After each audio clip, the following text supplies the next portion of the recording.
Eh bien, bienvenue sur ce premier épisode de 100% Ciné, le podcast qui parle d'actualité ciné sur Spotify, Deezer ainsi qu'en différé sur YouTube. On parlera de ciné-séries avec différentes rubriques, l'histoire que tout le monde soit content. Et on parlera de films actuels, de films futurs, de films anciens. Pardon pour le petit bug, ça arrivera de temps en temps dans le podcast. Et justement, on est là pour parler d'actualité, de cinéma et faire de temps en temps des petites critiques de films. Sauf que pour ce premier épisode, j'ai déjà choisi de faire une autre formule. Alors, je sais c'est le premier épisode et je casse déjà les codes. On va faire un épisode 100% Marvel, tout simplement parce que 2021 a été une très grande année pour Marvel Studios et que en 2022, ils comptent bien réitérer avec vraiment plein de programmes qui vont sortir. Alors, il y en avait beaucoup plus qui devaient sortir fin 2021 début 2022 pardon.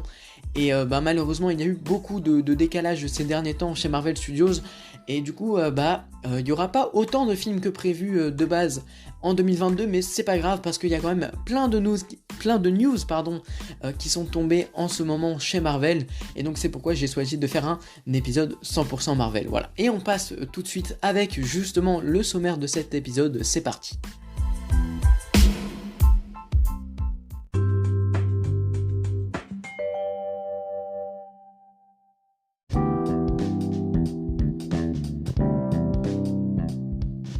Et donc pour commencer ce sommaire, on parlera dans un premier temps des actualités en bref avec le trailer de Moon Knight qui a été dévoilé cet après-midi par... non, pas du tout, qui a été dévoilé cette nuit par Disney+. Ensuite, nous parlerons de Morbius, de ses nombreux reports, de ce qu'on attend du film et de concrètement qu'est-ce qui est attendu et quelle est sa nouvelle date de sortie. On parlera de Black Panther 2, des news sur le tournage et d'un potentiel décalage du film. Et on parlera d'une nouvelle insolite, Tom Cruise en Iron Man pourrait rejoindre le casting de Doctor Strange 2. Et nous finirons avec la rubrique « Je pense que la prochaine trilogie Spider-Man de Tom Holland peut être mieux que la première de l'acteur » parce que en effet elle a été officialisée, il y aura donc une prochaine trilogie. C'est tout pour ce sommaire et on commence tout de suite avec Moon Knight.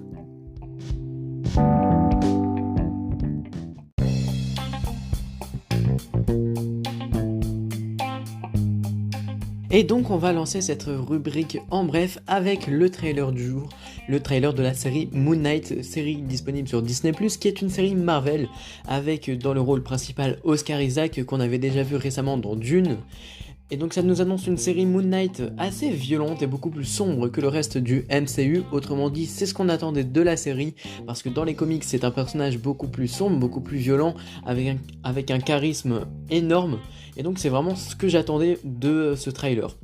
Ensuite, il est clairement plus violent et plus sombre. On le voit très clairement que même sur l'affiche, il est beaucoup plus sanglant. Maintenant, on connaît toujours pas l'ennemi principal, etc.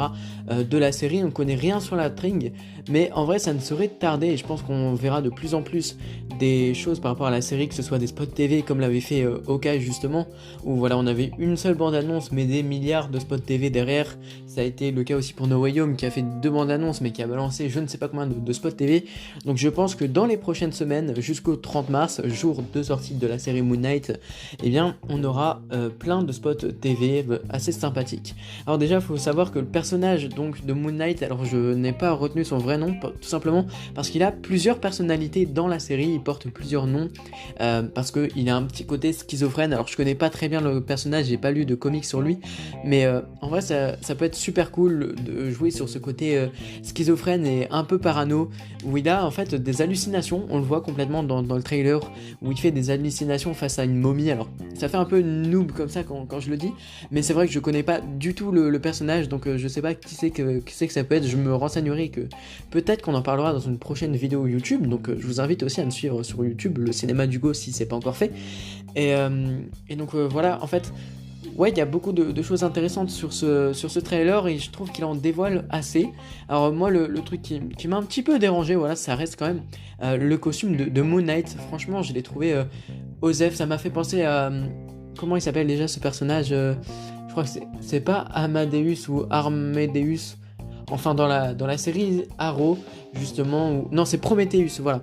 Prometheus dans la série Arrow, saison 6 il me semble, où il y a un personnage qui ressemble beaucoup en termes de costume au personnage de Moon Knight, mais je trouve que le costume de Moon Knight il fait un petit peu cheap. Alors on l'a pas vu énormément, mais c'est le ressenti que j'ai là actuellement, donc en vrai à voir si dans la série ça rend mieux, mais ouais, pour l'instant j'ai pas de grande attente concernant son costume, et puis de toute façon on regarde pas une série pour son costume, on regarde une série pour son intégralité, pour le jeu d'acteur et pour le scénario qu'elle a, et donc rien que pour ça je trouve qu'on sera servi concernant Moon Knight. Voilà, je vous tiendrai au courant s'il y a des autres infos concernant Moon Knight dans la suite du podcast, et sinon tout se passe sur mon Instagram Hugo Bandicoot, où je partage des actualités Marvel et cinéma en continu, donc n'hésitez pas à venir checker là-bas aussi.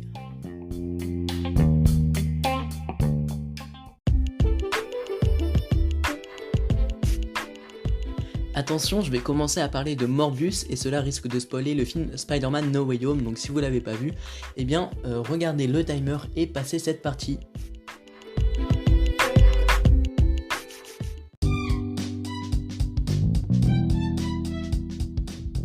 Et donc après toutes ces informations sur Moon Knight, on va pouvoir commencer à parler de Morbius, qui devait sortir initialement le 10 juillet 2020, soit il y a presque 2 ans maintenant. Le problème c'est qu'il a été reporté plusieurs fois, 5 fois pour être précise, et que sa dernière date de sortie est prévue pour avril 2022. Alors est-ce que cela est fait pour avoir un meilleur film au final? Est-ce que ils se sont rendus compte qu'il y avait certains problèmes suite aux critiques des films Venom, notamment Venom 2 qui a beaucoup fait parler de lui et en mal, et que du coup ils souhaitent améliorer leur film pour enlever justement des potentielles touches d'humour qu'ils avaient rajoutées? Est-ce que c'est pour retourner des scènes pour que le film soit plus long? Enfin voilà, la question que je me pose c'est, est-ce qu'ils ont voulu améliorer Morbius? Est-ce que c'était pas vraiment ce qui leur convenait, et est-ce qu'on va en faire un film meilleur? Parce que je vous avouerai que si le 1er avril je me rends à mon cinéma et que je découvre un film pas ouf, et en plus de ça qui va m'apporter une certaine déception, je t'avouerai qu'avec tous ces reports je vais me demander à quoi ont servi ces reports, et franchement je serais un petit peu déçu. Alors ok, le Covid, je pense qu'il joue pour beaucoup, la situation sanitaire a bloqué de nombreux films cette année, on le voit bien par exemple dans Venom 2 où les rues étaient complètement vides.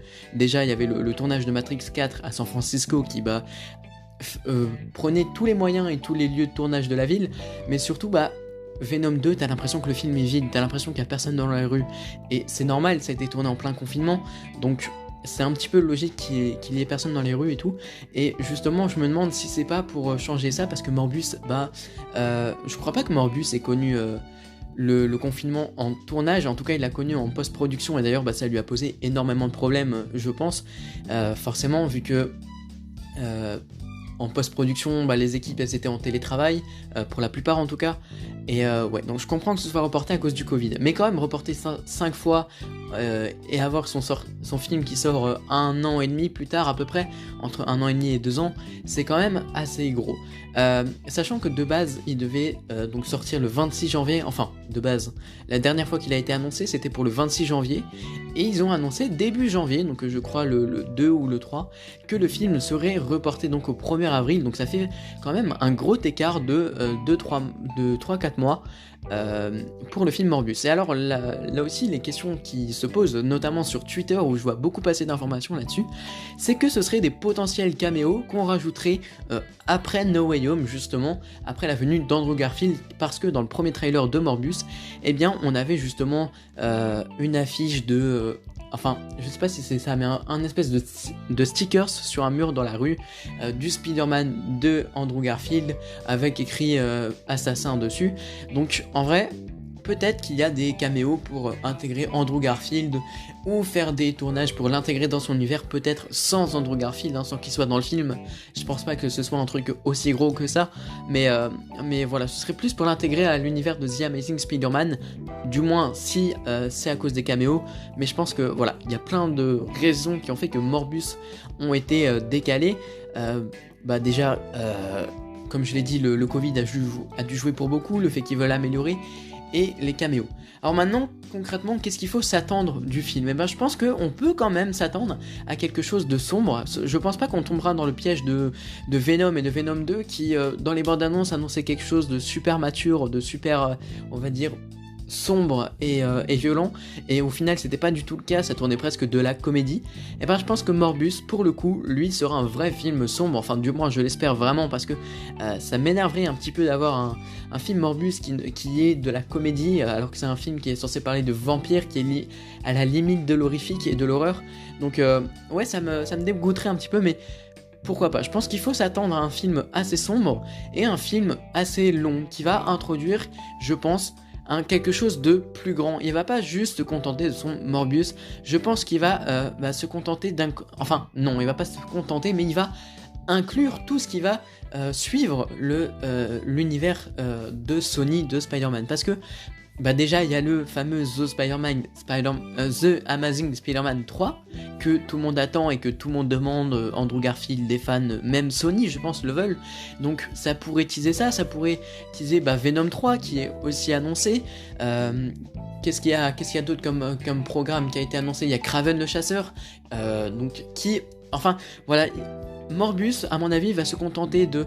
Enfin, faut que j'arrête d'employer le terme contenter. Morbius va, je pense, pour ma part, instaurer l'univers Sony et va mettre en avant des projets dont pour l'instant on ne sait pas grand chose. C'est vrai que moi j'ai plus tendance à attendre un projet comme Kraven le chasseur plutôt qu'un Morbius, mais je pense que voilà, Morbius il va introduire tout ça, il va pas se contenter de se faire son propre film sur son personnage, il va pas se limiter à ça du moins, et c'est cool en vrai. Sachant que voilà, Sony ils sont un petit peu en recherche de rédemption, ouais, je pense qu'on peut dire ça depuis les Venom, tout simplement, parce que avant ça on avait eu quoi? On avait eu Spider-Man Into the Spider-Verse qui pour beaucoup est considéré comme le meilleur Spider-Man, mais après on est tombé sur du Venom et on est clairement passé à côté d'un film de super-héros pas très génial quoi. Donc non, en vrai Morbius il peut introduire de bonnes choses, et pour l'instant on va se contenter des infos qu'on a.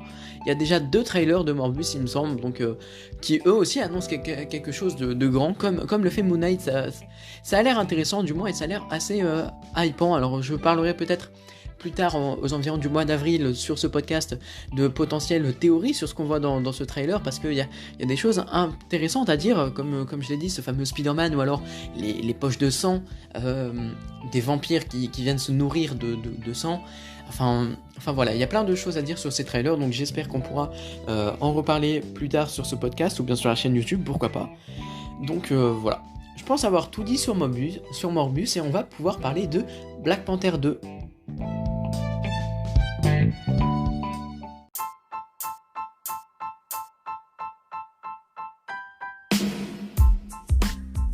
Petite news concernant Morbius. Alors l'information vient de tomber pendant l'enregistrement de ce podcast. Il y a une nouvelle bande-annonce qui vient de sortir concernant Morbius, donc je vous invite à aller la voir pour avoir plus d'informations sur le programme.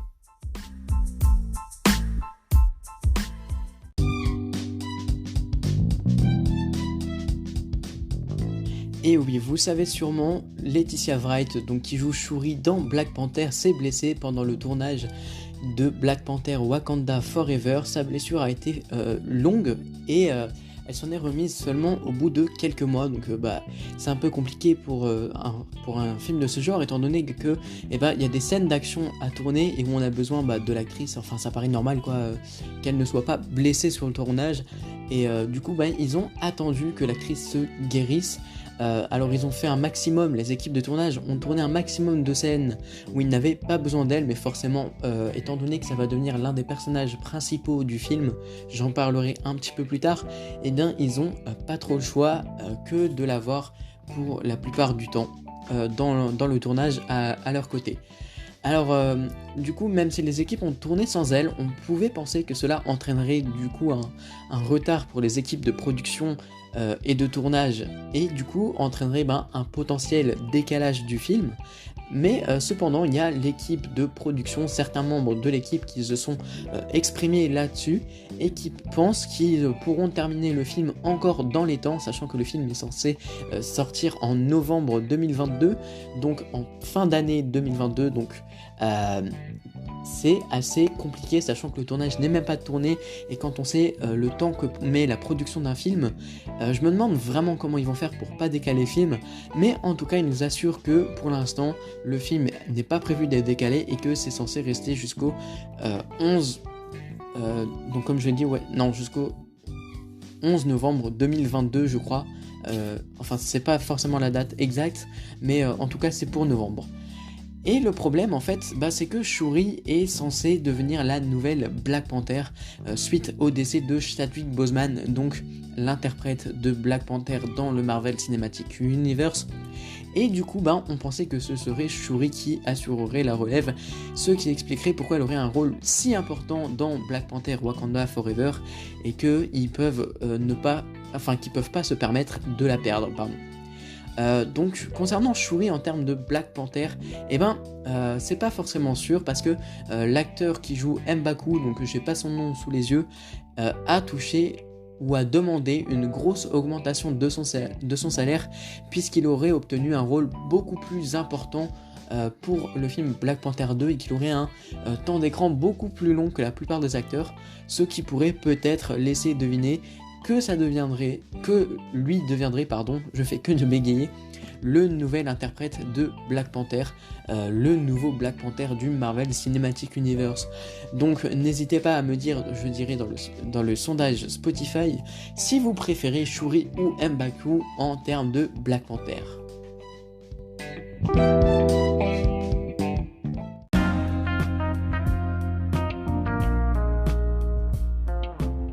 Tom Cruise pourrait rejoindre le Marvel Cinematic Universe en tant que variant de Iron Man dans Doctor Strange 2.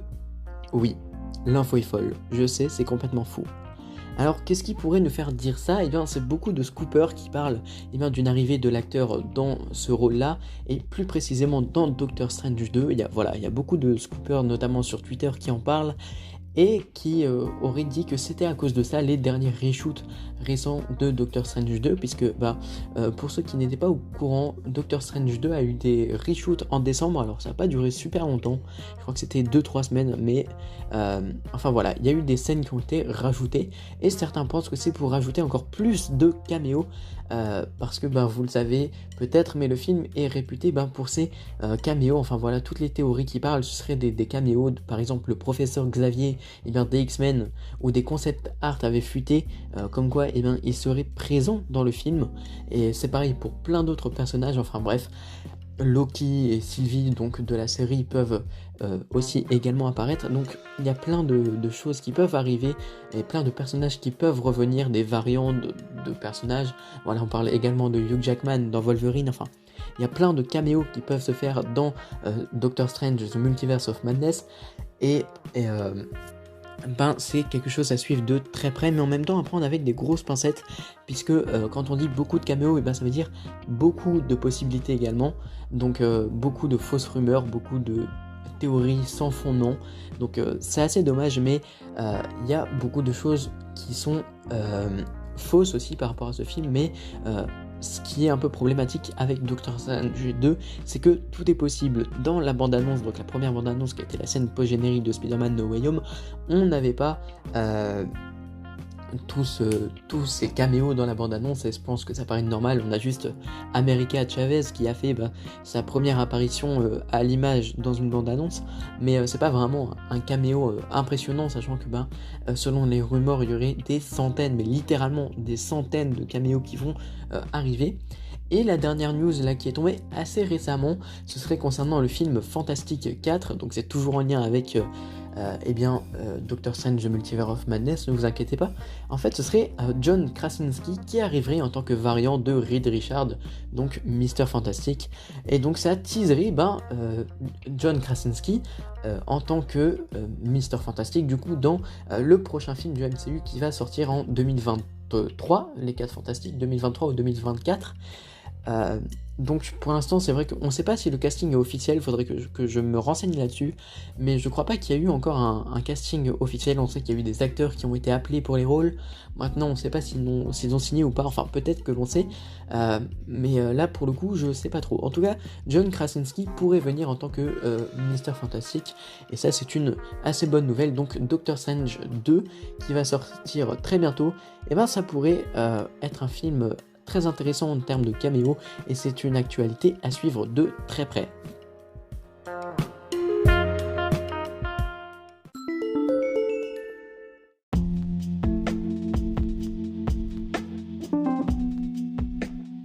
Attention, ce programme concerne du spoil sur le film Spider-Man No Way Home, donc si vous ne l'avez pas vu, ne regardez surtout pas les 10 prochaines minutes de ce podcast.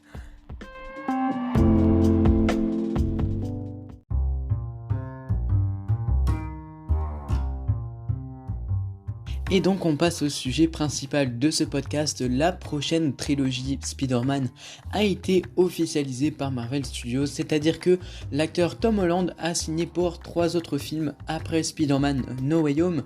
Et mon avis sur cette trilogie, c'est qu'elle peut être bien meilleure en tout cas que celle qui a été déjà présente. Donc la trilogie présente contient les films Spider-Man Homecoming, Far From Home et No Way Home. Et on aurait donc, selon Marvel Studios, et ça a été officialisé, 3 autres films. Et du coup, je pense que cette prochaine trilogie, elle sera meilleure que celle qui est actuellement en cours de diffusion, notamment avec Spider-Man No Way Home. Je pense qu'elle peut être meilleure. Pourquoi ? Parce que déjà, c'est la possibilité de faire un changement de réalisateur. Alors là, c'est pas forcément officiel, mais voilà. Celui qui a en fait changé, qui a réalisé les 3 premiers Spider-Man, de Tom Holland en tout cas, c'est Jon Watts.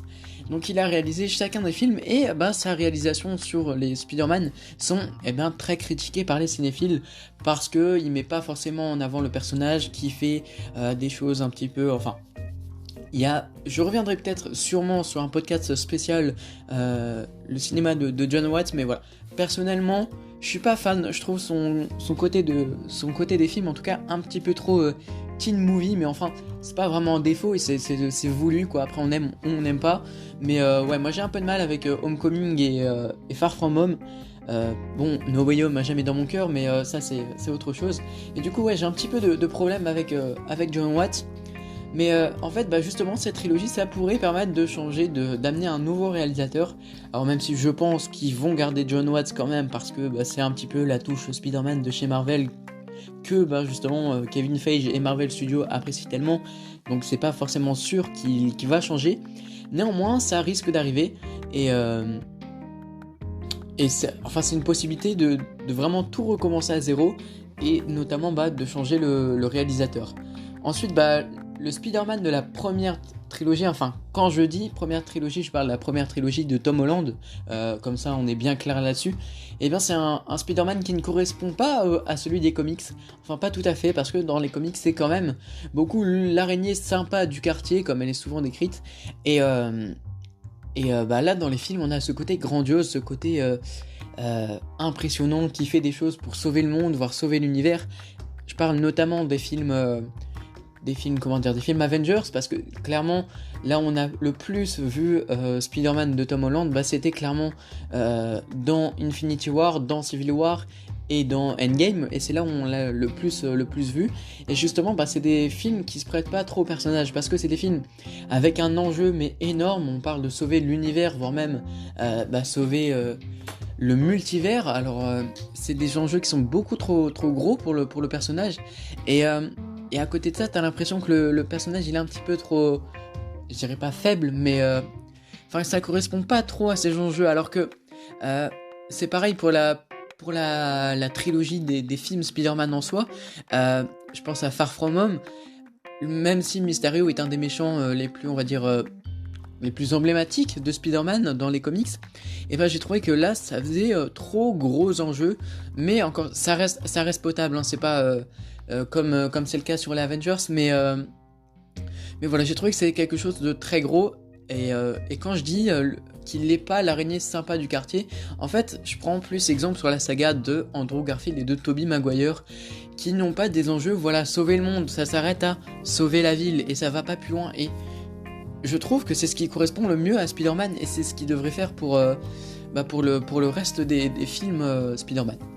Ensuite, ce qui est cool avec cette nouvelle trilogie, alors je pense que je l'ai dit, mais on va spoiler la fin de Spider-Man No Way Home, où quand on voit que Peter, il change de costume et qu'il se fait son propre costume entièrement cousu, je trouve que ça peut être beaucoup mieux d'avoir ce costume-là, parce que déjà, dans un premier temps, il est beaucoup plus beau, mais aussi, il y a tout ce côté technologique qu'on enlève, parce que c'est vrai que tout le côté science, tout le côté techno qu'a apporté Tony Stark au personnage de Spider-Man, ça marche pas trop, je trouve. En fait,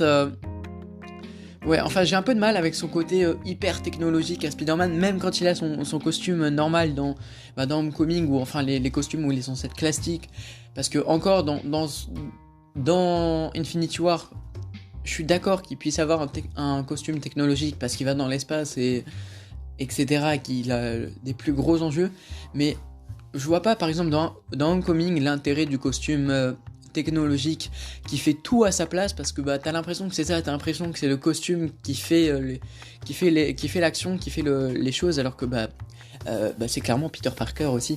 Et donc voilà, donc c'est cool que il n'y ait aucune technologie dans son nouveau costume. Il y aura peut-être probablement, je pense, des lanceurs de toile, mais ce serait tout. Je pense pas qu'il ait rajouté d'autres trucs ultra technologiques et tout. Et ça peut correspondre à l'image que je me fais de Spider-Man au cinéma, c'est-à-dire le Spider-Man qui va sauver la ville et non pas le monde, voire l'univers. Et en vrai, donc c'est ce que j'attends.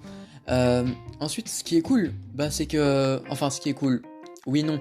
C'est que Peter, à la fin de Spider-Man No Way Home, tout le monde l'a oublié. C'est-à-dire que personne... Enfin, oui, déjà, tout le monde a oublié Peter Parker, et tout le monde a oublié que Peter Parker est Spider-Man. Donc, c'est-à-dire qu'il a la possibilité de faire revenir des amis qui n'ont pas encore apparu dans la saga.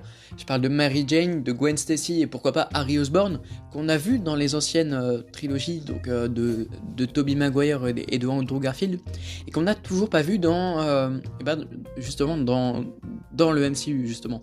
Parce que quand on parlait de MJ, on s'attendait à ce qu'elle s'appelle Mary Jane, c'est en fait, elle s'appelle pas du tout Mary Jane, je sais plus comment elle s'appelle... MJ dans Homecoming, enfin bref, c'est pas la question, mais en tout cas Mary Jane n'est pas là, Gwen Stacy n'est pas là, et Harry Osborn, qui est quand même un personnage assez important mine de rien dans l'univers Spider-Man, il n'est pas là non plus, et je pense que c'est un bon moyen de au moins les inclure dans un film de la prochaine trilogie, qu'on ait, qu'on ait Mary Jane, qu'on ait la mort de Gwen, ça pourrait être stylé de la refaire, ou alors au moins d'avoir Gwen sans forcément sa mort, mais enfin c'est tous les personnages emblématiques de Spider-Man, que ce soit dans les comics, dans les films, qu'on n'a pas retrouvé dans la trilogie de Tom Holland, et c'est un peu décevant, je trouve, de pas les avoir, et voilà. Ensuite, il y a beaucoup de teasing et de choses intéressantes concernant cette future trilogie qui ont été, depuis qu'elle a été officialisée. Il y a déjà la première scène post-générique de Spider-Man No Way Home qui va teaser tout simplement l'arrivée de Venom dans le MCU. Alors ce sera pas exactement le même Venom que celui de Tom Hardy, mais il y aura bien un Venom qui va affronter un jour ou l'autre Spider-Man, ça j'en suis sûr. On parle également de Miles Morales qui va arriver, alors qui est déjà dans le MCU, enfin on entend déjà parler rapidement, je crois que c'est son oncle ou son parrain que l'on voit dans Homecoming, qui nous parle de son neveu de 12 ans, enfin quelque chose comme ça, et qui du coup fait référence à Miles Morales.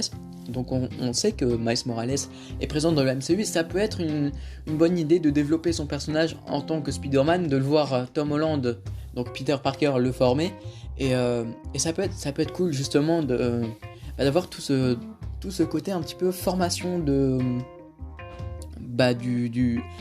personnage de Miles Morales. Et en plus de ça, si on revient à ce côté Spider-Man qui vient sauver la ville plutôt que le monde, plutôt que l'univers, voire même le multivers, qu'on revient à quelque chose de plus sobre, de plus terre à terre, ça ramènerait un côté de nostalgie pour les fans, je pense, car cette nouvelle trilogie se rapprocherait des anciennes sagas, notamment avec Andrew Garfield et Tobey Maguire, parce que clairement les enjeux n'étaient pas du tout les mêmes entre les trois personnages, et même dans No Way Home, quand les trois Spider-Man en discutent, et que t'as Tom Holland qui dit oui j'étais dans l'espace avec les Avengers, j'ai combattu un alien dans l'espace, tu vois qu'au final, ça correspond pas à son personnage, tu vois, quand tu le vois, t'as pas l'impression qu'il a fait tout ça, même s'il l'a fait, tu vois, c'est pas un reproche, mais j'ai vraiment l'impression qu'il est pas fait pour ça, il est pas fait pour le grand enjeu, le sauver le monde, sauver l'univers, c'est pas quelque chose qui correspond vraiment à Spider-Man, et il y a d'autres personnages qui sont beaucoup plus calés pour faire ça dans le MCU, voilà. Je pense que Spider-Man, bien que c'est un personnage que tout le monde apprécie et qu'il est quand même sympa, c'est quand même quelque chose qu'on doit laisser dans Spider-Man, qu'on doit laisser faire pour... comment dire, qu'on doit laisser dans la ville, en fait, qu'on doit laisser Tom Holland protéger la ville de New York, et ça doit s'arrêter là, ça ne doit pas être de plus gros enjeux que ça pour Spider-Man, je pense. Enfin, voilà. Après, tout ceci est quand même à prendre avec des pincettes, car on a encore peu d'informations sur cette nouvelle trilogie, c'est-à-dire que tout ce que j'ai dit, c'est de la théorie, c'est-à-dire que tout ce que j'ai dit, ça peut arriver, ça ne veut pas dire que ça va arriver, donc voilà. Donc c'est quand même à prendre avec des pincettes, mais en tout cas j'ai beaucoup d'espoir et beaucoup d'attentes concernant cette future trilogie. J'espère qu'on aura bientôt plus d'informations concernant celle-ci.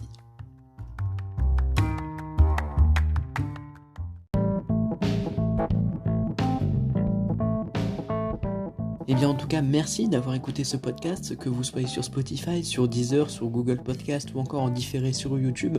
C'est un grand soutien pour moi que vous m'écoutez, donc on va continuer cette série de podcasts évidemment sur le cinéma en général. On ne s'attardera pas toujours sur Marvel, même si je sais que certains d'entre vous aimeraient bien, ce ne sera pas toujours le cas, mais pourquoi pas de temps en temps, en cas de grosse affluence de news Marvel, refaire des intégrales de Marvel avec que des informations Marvel. En tout cas on se retrouve très bientôt, je ne saurais pas vous dire quand, pour un prochain épisode où on parlera du cinéma dans sa généralité. Ça m'a fait très plaisir de vous parler.